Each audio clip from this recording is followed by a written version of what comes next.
We will be moving on now. So we have Vitalik up next. He is going to be speaking on protocol economics, the Ethereum protocol's perspective. Okay, thank you guys. Are you are you guys hearing me well? Yep, we can hear you. You can go. Okay, perfect. So what I wanted to give today is a brief overview of like what protocol economics looks like in general, and focusing on Ethereum and some of the changes that have happened to both the Ethereum protocol and the Ethereum application ecosystem over time, and touch on some of the issues of how that interacts with some of the things that might happen with both the Ethereum protocol and the Ethereum application ecosystem in the future. So some of the protocol economics questions that matter, this is pretty basic. So one is, what are the incentives facing users? Two is, what are the incentives that are facing consensus actors, so meaning miners and validators?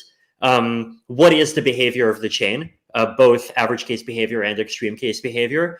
And how does the behavior of the chain affect incentives at the application layer? So for example, if an application depends on the chain working in a particular way for its incentives, then if the chain ends up suddenly working some different way because of an attack, then that might cause the application to have some problems. And how do applications affect any of the incentives? Incentives facing users, incentives facing consensus actors, incentives to do things that might break the chain, and all of this stuff. So there's some pretty complex interactions between all of these, right? So users send transactions to the chain, users read data from the chain, the state of applications lives on the chain, and so you could say the state affects or the chain affects the state of applications. Applications give incentives to users, and applications are the reason why users send transactions that have particular strings of data instead of other particular strings of data. Consensus actors maintain the stability of the chain, and the chain provides some intentional in-protocol incentives to consensus actors. So this includes mining rewards, validating rewards, various fancy and protocol-defined rewards. It also includes penalties, and applications also provide more incentives, right? So there's in-protocol incentives, and then there's also extra protocol incentives. And ultimately, this whole MEV situation is a situation about extra protocol incentives that arise mostly accidentally, and how they end up affecting some of the incentives to run the chain. So some of the risks to watch out for are, I mean, one, I think, and the one that we've focused on for the longest is just the incentive for validators to act correctly instead of acting incorrectly. And in particular, the incentive to keep advancing the chain instead of trying to 51% attack, or, for example, trying to censor the chain, right? And the kind of battle between the user's incentive, which is the transaction fee, and now just a priority fee to get included in the chain, versus potential bribes to censor. And might bribes to censor happen accidentally, or bribes to censor are something that might happen intentionally, and like trying to set economics so that the user incentive has the upper hand, and so that side incentives don't have the upper hand, right? Like that, a lot of that was a big part of the discussion in things like PBS censorship resistance. But aside from that, there's also economies of scale in incentives. And one example is that if user incentives are complex, then that might lead to wallet centralization, right? So for example, pre-EIP 1559, the incentives facing users in terms of how the user sets the gas price were pretty complicated. And a user got a pretty complicated trade-off curve between getting their transaction included quickly and waiting a very variable and unknown amount of time for their transaction to get included. And this both caused a huge amount of deadweight loss, because a lot of users waited for their transaction to get included for no good reason. And it also, I think, made it harder to create wallets, and probably ended up contributing somewhat to dissuading new wallets from getting created. Post EIP 1559, incentives for users are generally a lot simpler. You just set a reasonably high max base fee, and then you set the priority fee to some probably constant number, or if there is an active situation going on, you could set it to something higher using a much dumber algorithm, and you get penalized much less, right? But generally, the situation is simpler for users. We also see economies of scale for consensus actors, right? And that leads to consensus centralization. So if the strategies that consensus actors see are something that's constantly complex and shifting, and especially requires access to proprietary information and all of these things, then that's going to be really bad for solar staking. It's going to be really bad for decentralized pooling even. It's even going to be really bad for small centralized pools. And so it's just going to lead to big pool domination, right?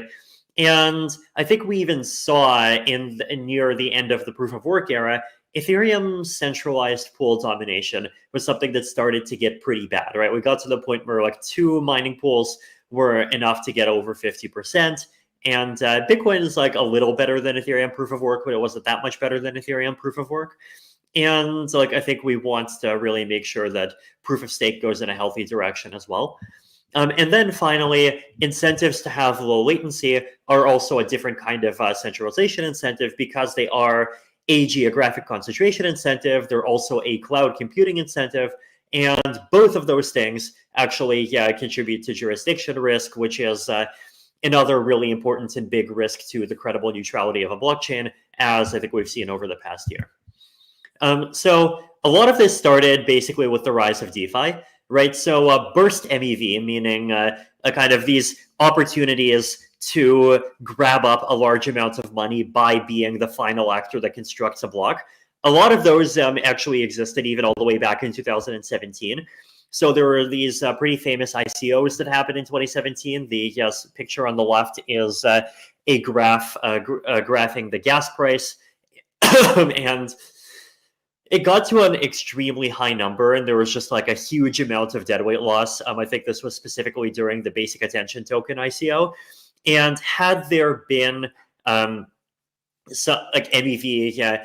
collection infrastructure at the time that could have just been collected by whatever mining pool was sophisticated enough to have that infrastructure, right? But realistically, at the time, there were just not enough of these incidents to probably justify paying the fixed costs of building the infrastructure to try to capture all of this MEV. But then in 2019, 2020, we had DeFi summer, and at that time we had basically kind of the start of essentially permanent combination of kind of ongoing MEV that would happen pretty much every block, and even bigger and even crazier spikes than we saw in 2017, right? And that created economies of scale for consensus actors, which ended up creating the necessity for things like PBS to try to kind of split up the economies of scale heavy role so that the remaining role would not be so economies of scale heavy. And the chart on the right is daily extracted MEV gross profit, which shows how MEV basically is a constant, but at the same time it is very spiky. EIP 1559, right? So that greatly reduced waiting times for users, and it also greatly reduced the incentive to use complex gas price strategies, as I mentioned, which reduces barriers to entry for wallets. The merge actually reduced waiting times for users even further, and I think there's going to be some research on that coming out fairly soon.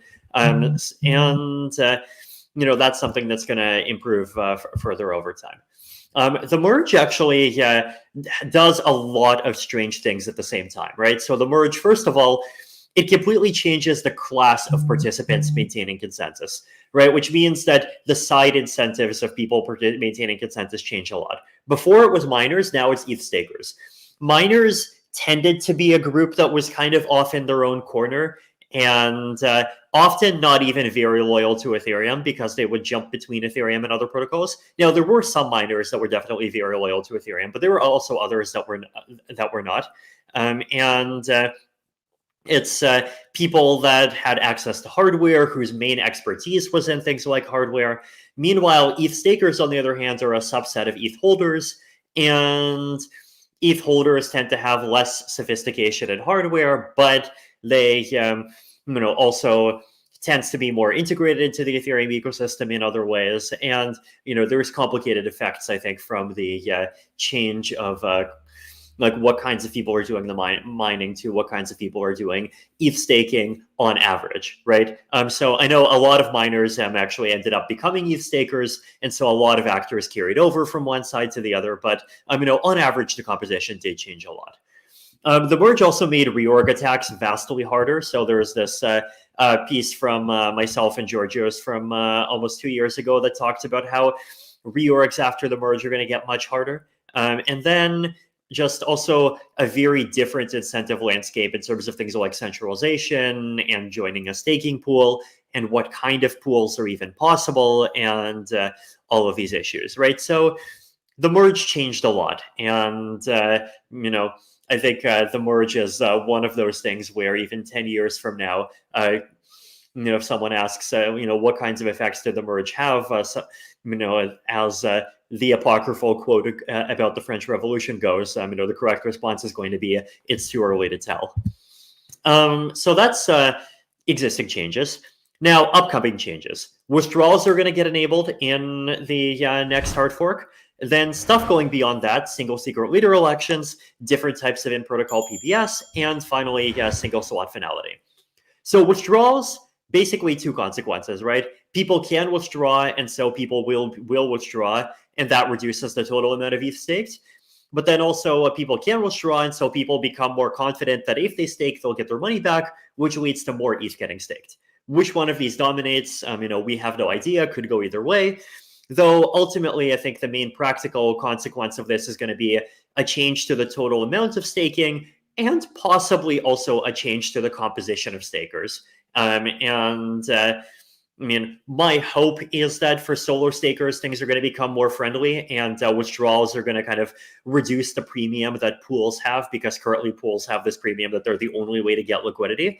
And with withdrawals, you're going to be able to withdraw and get your money back in a couple of days. So it'll be interesting to see what kinds of consequences that has. But single secret leader elections, these are interesting, right? So only the proposer will know that they are the proposer before the block is produced. And though the proposer could voluntarily reveal that info and even prove that they're going to be the proposer. So the intended effect of all this is to reduce the DOS risk against proposers, right? If no one knows who you are until the block is created, then there's nothing that can be DOSed. And once you reveal who you are by creating the block, well, the block's already out there. And so even if everyone DOSes you, well, the block is already out there and it is going to join the chain. But there's this interesting research question of like, are there unintended effects? And in particular, especially in the combination of PBS, like, would there be incentives for proposers to pre-reveal their identity to anyone? I'll skip over like PBS for now because I feel like everyone is going to be talking about PBS, and it's probably the kind of primary subject over the next few years in some sense. But it's a fascinating rabbit hole. And then single slot finality, right? So single slot finality basically means instead of blocks finalizing after 2 epochs, every slot is just going to immediately finalize a block, with the exception of these special cases where you have an inactivity leak. Single slot finality means even more reorg security. It might make Ethereum more bridge friendly, but as we'll get into, with layer 2 pre-confirmations, single slot finality will not be de facto single slot for a lot of users. And I think that's going to be an interesting nuance. So finally, the switch to layer 2 and protocol economics, right? So how does the rise of layer 2s affect the incentives facing specifically actors in the protocol at layer 1? A lot of it depends on like how the whole layer 2 thing plays out, right? So one is sequencing style. So on ETH Research, Justin Drake made this post about what he calls based rollups, basically rollups that just do let layer 1 directly do the sequencing for them, versus some kind of layer 2 controlled sequencing where you have a layer 2 defined sequencer auction, and all of these things. What percent of layer 1 DeFi will move to layer 2s? If the answer is 0, layer 2s have no impact.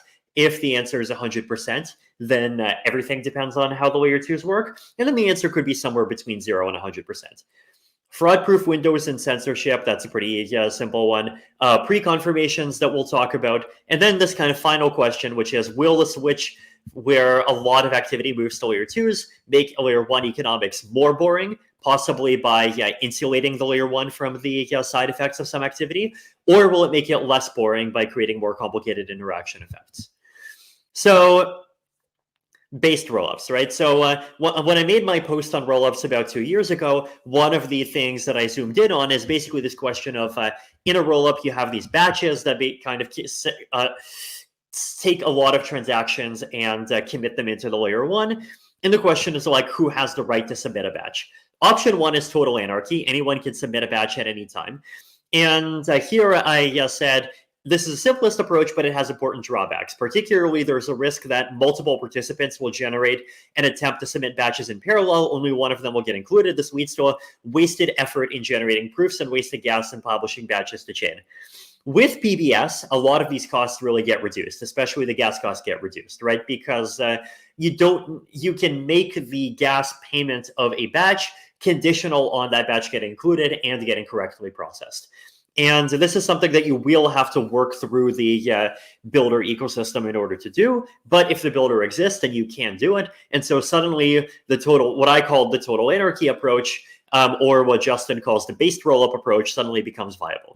But then there's these also other approaches, right? Centralized sequencers, you could do sequencer auctions, you could do DPoS voting, you could do random selection from a set, you can combine sequencer auctions with DPoS voting to remove the sequencer if they're abusive in some way that layer 1 doesn't detect but still really matters to users, right? And so there's a lot of options that are not based. And there's an interesting question of like, do rollups want to be based or not?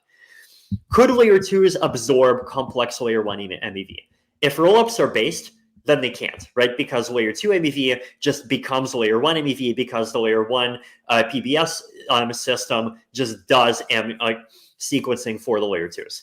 If a large part of layer 1 DeFi stays on layer 1, then also no. If there are other complicated interaction effects, so like for example, if rapid layer 1 transaction inclusion helps layer 2 arbitrage, and whoever the first transaction is to get included ends up just like becoming the first one that successfully can do a particular layer 2 arbitrage, or like if there's other interaction effects, then maybe no, and otherwise, maybe, right? And this is one of those interesting research questions. Fraud and censorship, pretty easy. If you can censor a chain for a week and that chain doesn't socially reorg you, then you can steal from optimistic rollups. But I would argue this is not too interesting because there's like much shorter term censorship attacks that are more realistic that can seriously hurt DeFi, right? If you can only censor for an hour, then you can do a huge amount of MEV extraction on all kinds of DeFi projects like rollups or like Uniswap-like systems, potentially even liquidations. You might even be able to force liquidate people and prevent them from filling up their CDPs, and you could do all kinds of stuff, right? And like that's also something that's worth thinking about. But that's like not a layer 2 specific problem, right? It exists on layer 1 or layer 2. Pre-confirmations. So users generally want faster confirmations than even 12 seconds. And a lot of rollups are not even doing 12 seconds because they want to save on fees. And also, single SWOT finality might end up increasing the SWOT time, maybe from 12 seconds to 32 seconds. And so what a lot of rollups are thinking about is doing these pre-confirmations, right? So you have an off-chain pre-confirmation protocol that pre-confirms layer 2 blocks, and then eventually you have a batch that kind of submits the rollup blocks and then possibly some like proof, a compact proof of the pre-confirmation into a layer 1 block. All of that gets verified, and then that actually solidifies the block at layer 1, right? And so with this, even if you have single SWOT finality at layer 1, like the user's experience is that step 1, they accept their transaction gets accepted into a layer 2 block. Step 2, the layer 2 block gets pre-confirmed, and then finally step 3, it gets confirmed on layer 1. So arguably, this is a point in favor of SSF because if layer 2, everyone's using layer 2s and layer 2s have pre-confirmations, then it's okay for layer 1 to have longer select times, and longer select times generally make SSF easier, but still you have 2 tiers of confirmation. And I think the 2 tiers of confirmation thing might be fundamental because layer 1 is not willing to centralize as much as layer 2. And so layer 2 confirmations are always going to be faster. Like there's just always going to be some kind of curve where the user's knowledge of how confirmed their transaction is doesn't just jump from 0 to 100% immediately. It kind of goes up over time. And so you have some notion of pre-confirmation that's inevitable. Now, notice that layer 2 pre-confirmations are incompatible with based rollups, right? A rollup cannot be based because if it has pre-confirmations because, well, the submission protocol has to force the system to respect the pre-confirmation mechanism, and a set of layer 2 blocks that does not respect pre-confirmations, it has to just reject, right? And ultimately, like it would be the layer 2 and the pre-confirmation system that collects most of the MEV instead of layer 1, right? So based rollups cannot pre-confirm, which is I think an important thing, unless you do some kind of layer 1 universal pre-confirmer, which could be interesting. Will layer 1 be more boring or less boring? I mean, my hope, what I would love to see is for layer 1 to be more boring, but this is not guaranteed, right? Layer 2 could absorb functionality and risk, or layer 2 could create complicated interaction effects between layer 1 and layer 2. And I think ultimately, we need more analysis of a fully post-layer 2 world. And I think, like MEVconomics with layer 2s in mind are just a really fascinating research topic that we'll probably continue to need a lot more people thinking about for years. So thank you. Awesome. Thank you, Vitalik, for the great talk.